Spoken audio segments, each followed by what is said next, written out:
Secunderabad parliament ఎన్నికల ప్రచార కార్యక్రమంలో భాగంగా సికింద్రాబాద్ నియోజకవర్గం మెట్టుగుడ డివిజన్లో పాదయాత్ర నిర్వహించిన బీఆర్ఎస్ పార్టీ ఎంపీ అభ్యర్థి T Padmarao Goud, division in charge Kishore, స్థానిక కార్పొరేటర్ రాసూరి సునీతతో కలిసి డీబీఆర్, ఎస్వీఎస్ గల్లీ, పాండవుల బస్తీ, దూదిబావి, పర్తివాడ, చింతబావి పలు కాలనీలలో ఇంటింటికి వెళ్లి బీఆర్ఎస్ పార్టీకి ఓటు వేయాలని ఓటర్లను అభ్యర్థించిన టి పద్మారావు గౌడ్ మాట్లాడుతూ మెట్టుగుడ డివిజన్లోని ప్రతి గడపలో ఓటర్ల నుండి విశేష స్పందన వస్తుంది.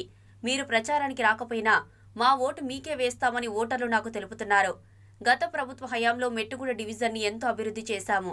అసెంబ్లీ ఎన్నికలు ఏ విధంగా అయితే భారీ మెజార్టీతో గెలిపించిండ్రో అదే ఉత్సాహంతో పార్లమెంటు ఎన్నికల్లో కూడా బీఆర్ఎస్ పార్టీకి ఓటు వేసి అత్యధిక మెజారిటీ వచ్చే విధంగా ప్రతి కార్యకర్త కృషి చేస్తూ ముందుకు వెళ్లాలని కోరుతున్నారు.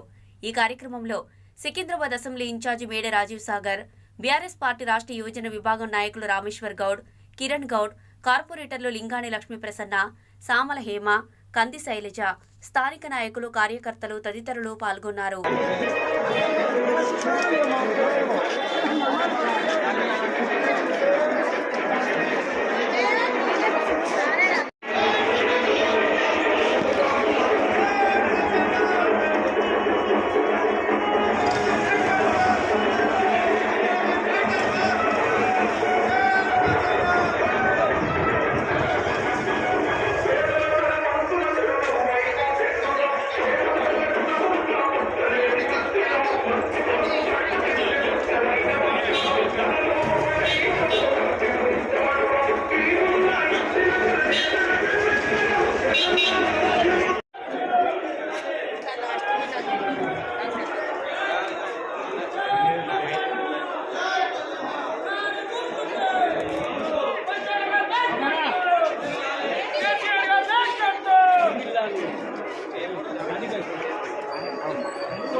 మీరు అందరిగా ముందు నడవాలి.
తెలంగాణ